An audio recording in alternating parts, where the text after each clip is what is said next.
जंगल के बीचों बीच एक महात्मा सभा कर रहे थे। वो अपनी सभा में लोगों से बता रहे थे कि दूसरों में बुराइयां ढूंढने से पहले पहले खुद की बुराई दूर कर लो तो ये ज्यादा अच्छा है। दूसरों की कमी निकालने से पहले खुद की कमी को जान लो तो अच्छा है। किसी और के बारे में कुछ भला बुरा कहने से पहले खुद को भला बुरा कह लो और खुद की बुराइयां दूर कर लो तो अच्छा है। जीवन में दूसरों की गलती, दूसरों की कमियां, दूसरों की बुराइयां हम अक्सर निकालते हैं, लेकिन अगर पहले खुद की तरफ देखेंगे तो पाएंगे कि सबसे पहले गलती हमारी है। बेवकूफ होते हैं वो लोग जो दूसरों में कमियां निकालते हैं। सच देखा जाए और गौर से देखा जाए तो यहाँ पर हमसे बुरा कोई है ही नहीं, ना ही हमसे कोई गंदा है और ना ही कोई हमसे अलग है। सारी चीजें बस ध्यान की है। जिनके अंदर अज्ञानता है, सच की पहचान नहीं, वो भला इन चीजों को कैसे समझ सकता है। इन चीजों को समझने के लिए आत्मज्ञान का होना जरूरी है, लेकिन आत्मज्ञान तो तभी मिलेगा जब आप खुद को जानोगे। खुद को जानते नहीं और निकल पड़े हो दुनिया में। दूसरों की कमी को ढूंढने खुद को पहचान ही नहीं और निकल गए हो दुनिया में दूसरों की कमियां बताने। जिंदगी ऐसे नहीं चलती। जिंदगी चलेगी, लेकिन पहले खुद की तलाश खुद के अंदर करो। अपने अंदर की गहराइयों में जाओ और अपने अंतरात्मा से पूछो कि सच में दुनिया है क्या? क्या जीवन वो है जो हम जी रहे हैं, या जीवन वो है जिसको हम जीने के बारे में सोच रहे हैं? हमें अब तक जो मिला, क्या वो सही है या कुछ और भी बेहतर है जो हमें आगे मिलने वाला है? आखिर हम ये सब किस लिए कर रहे हैं? या बात कुछ और है जो समझ के परे है? आखिर कुछ बात तो है जो आम इंसान को समझ नहीं पाता। आम इंसान को समझ नहीं आती और जानी जानकर किसी से बताते नहीं हैं। बताना तो दूर, वो बताएंगे तभी जब कोई नहीं समझेगा, लेकिन समझने के लिए आत्मज्ञान का होना जरूरी है। एक समय की बात है, एक बार एक बहुत ही दुखी आदमी एक महात्मा के पास आया और बोला, महात्मा, मैं अपने जीवन से खुश नहीं हूं, पता नहीं क्यों। ऐसा नहीं है कि मैं गरीब हूं या फिर मुझे किसी चीज की कमी है। मेरे पास धन, दौलत, गाड़ी, घोड़ा, बंगला, हर एक चीज है जो मुझे चाहिए। मैं हर तरह से संपन्न हूं, लेकिन मेरे मन में शांति है ही नहीं। पता नहीं किस बात की कमी है मन में कि मन कभी शांत रहता ही नहीं है। सब कुछ पाने के बाद भी मुझे ऐसा लगता है कि मन अशांत है। आप इसका कोई उपाय बताइए। महात्मा ने बोला, तुम गरीब क्यों नहीं हो? वो चकित हो गया, बोला, मैं गरीब नहीं हूं, ये क्या मतलब है? मैं गरीब क्यों बनूं? महात्मा बोले, तुम गरीब हो, तुम ध्यान के गरीब हो, तुम्हारे अंदर आत्मज्ञान नहीं है। महात्मा ने पूछा, तुम्हें चिंता किस बात की है? कुछ खोने की या कुछ पाने की या सब कुछ पा लेने की, या फिर बात ही कुछ और है? बताओ तुम्हें किस बात की चिंता है? क्या तुम मुझे बता सकते हो?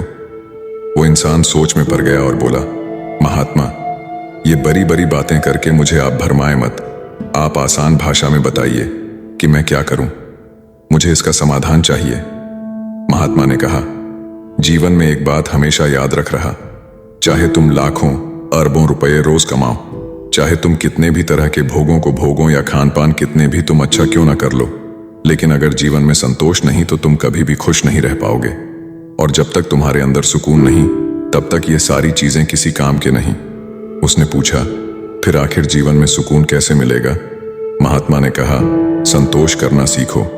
जब तुम्हारे मन में संतोष हो जाएगा और इसका आत्मज्ञान को तुम समझोगे, तब तुम्हारे मन में शांति की अनुभूति होगी। महात्मा बोले, तुम आओ, मेरे साथ चलो, और उसे लेकर जंगल की तरफ चले गए। धीरे धीरे चलते चलते बहुत दूर चले गए और वो इंसान अब थकने लगा। अब वो इतना थक गया, उसको चलने की हिम्मत नहीं हो रही थी। उसने पूछा, महात्मा, आप मुझे लेकर कहां जा रहे हैं? महात्मा ने बोला, बस तुम चलते रहो, पता लग जाएगा कि हम कहां जा रहे हैं। चलते चलते शाम हो गई। महात्मा को एक बहुत बड़ा पत्थर दिखाई दिया और काफी प्यारा पत्थर था। महात्मा ने बोला, क्या तुम इसे उठाकर मेरी कुटिया तक पहुंचा दोगे? तुम्हारी बड़ी मेहरबानी होगी। हालांकि वो महात्मा की इज्जत करता था, इसीलिए वो ना नहीं कर पाया और बोला, ठीक है महाराज, जैसी आपकी मर्जी। उसने इस पत्थर को उठा लिया और उनके साथ चलने लगा। चलते चलते थोड़ी दूर बीता। अब रात होने वाली थी। उसे महात्मा से कहा, मेरे हाथों में बहुत दर्द हो रहा है, आप बोले तो इसे थोड़ी देर के लिए नीचे इसे रख दूं। महात्मा ने बोला, नहीं, यही तो नहीं करना है। हम इसे किसी भी कीमत पे नीचे नहीं रखना है, नहीं तो सब बिगड़ जाएगा। उसने बोला, सब बिगड़ जाएगा, इसका क्या मतलब है? नीचे रखने से भला क्या बिगड़ेगा? ये तो बस एक पत्थर है। महात्मा ने कहा, मैं तुम्हें आगे समझता हूं, लेकिन तुम इसे नीचे मत रखना। उसने बोला, ठीक है, जैसी आपकी मर्जी, मैं इसे नीचे नहीं रखूंगा। लेकिन उसके हाथ में दर्द बहुत तेज हो रहा था। थोड़ी दूर और गया, फिर उससे महात्मा ने पूछा, तुम कुछ पूछ रहे थे, अब तुम बताओ तुम्हें किस बात का दुख है? उसने कहा, महात्मा, मैं सारी बातें चल के आपके कुटिया में ही कर लूंगा, पहले वहां पहुंच जाए, क्योंकि मेरे हाथों में बहुत दर्द हो रहा है। उसके हाथों में दर्द हो रहा था, लेकिन वह उनसे खुलकर कह नहीं पा रहा था कि महात्मा बोलेंगे कितना कमजोर है कि एक पत्थर भी से उठाया नहीं जा रहा। महात्मा ने कहा, नहीं, तुम मुझे बता सकते हो, तुम्हें किस बात का समाधान चाहिए? उसने बोला, नहीं, मुझे कोई दुख है ही नहीं, मैं बस चाहता हूं कि बस आश्रम में जाके थोड़ी देर आराम करके फिर आपसे बात करें। महात्मा बोले, ओह, क्षमा करना, मेरा बैग जहां से हम चले थे वहीं रह गया, क्या तुम यहीं रुकोगे? मैं उसे लेके आता हूं। उसने बोला, महात्मा ठीक है, लेकिन जल्दी आइएगा। महात्मा वापस चले गए और वो उसका हाथ दुखने लगा और काफी देर हो गई, लेकिन महात्मा आए ही नहीं है। अब उसे गुस्सा आ रहा था कि आखिर यह सब क्या चल रहा। 1 घंटे बाद महात्मा आए। अब बेचारा दर्द के मारे उसके चेहरे पर उसकी हवाइयां उड़ी हुई थीं, ऐसे मानो जैसे वो तुरंत बेहोश हो जाए। महात्मा ने कहा, चलो चलें। जैसे ही बोला, उसने पत्थर को छोड़ दिया और पत्थर नीचे गिर गया और बोला, बस महात्मा, मुझे कोई सवाल का जवाब नहीं चाहिए, अब मैं यहां से जा रहा हूं। महात्मा ने बोला, मेरी बात तो सुनो। उसने बोला, आपको पता नहीं ये पत्थर इतना भारी है और मैं इसीलिए कब से खड़ा हूं। इसको लेके चलना तो दूर, इसे उठाना इतना मुश्किल है और मैं इस पत्थर के लिए कितने घंटों से खड़ा हूं। ऐसे भला कैसे मैं आपकी कुटिया तक पहुंच पाऊंगा? मैं तो इधर ही कहीं मर ना जाऊं। इस पत्थर के वजह से मेरे हाथ ही खराब हो जाएगा और क्या पता मेरा हाथ काम करना ही बंद कर दें। महात्मा ने कहा, मैं तुम्हें यही तो समझाना चाह रहा हूं जो तुम्हारे दुख हैं, जो परेशानियां हैं, जो चिंताएं हैं, वो इस पत्थर की तरह है। तुमने कब तक ढोते रहोगे? चिंताओं का वैसे ही त्याग कर दो जैसे कि यह पत्थर का भार तुमने छोड़ दिया, क्योंकि जब चीजें बहुत हद से ज्यादा हो जाती हैं तो फिर इंसान को बीमार कर देती है और फिर अक्सर इंसान बर्बाद हो जाता है। इसीलिए चिंताओं का बोझ लेकर तुम जीवन में कभी आगे नहीं बढ़ सकते और ना ही तुम कभी कामयाब हो सकते हो। तुम्हारे पास सब कुछ होने के बाद भी तो हम इसलिए परेशान हो कि तुम्हारे मन में शांति नहीं है, तुम खुश नहीं हो क्योंकि तुम्हारे आत्मज्ञान नहीं है। उसने बोला, आत्मज्ञान ये क्या चीज है? कृपया करके आप इसके बारे में बताइए। महात्मा ने कहा, जीवन जिंदगी में एक बात हमेशा याद रखना, जो इंसान आत्मज्ञान को जान लेता है उसे और कुछ जानने की जरूरत नहीं बचती। उस सब कुछ पाके भी उसे कुछ नहीं चाहिए होता है, उसे बस चाहिए होती है शांति, जो आत्मज्ञान के होते ही उसे मिल जाती है।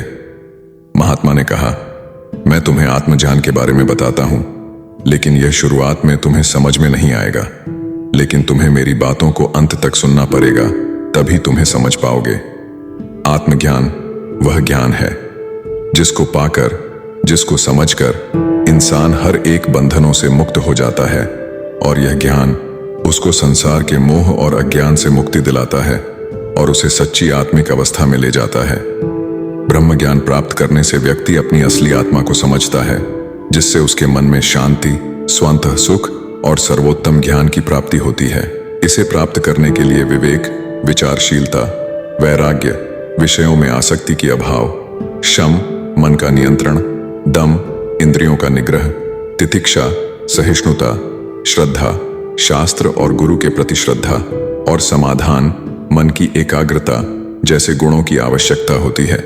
इस अद्वितीय ज्ञान को प्राप्त करने के बाद व्यक्ति को संसार में अपनी अद्वितीय स्वरूप को देखने की क्षमता होती है और उसे संसार के सभी प्राणियों के प्रति अनंत कृपा और सहानुभूति आती है।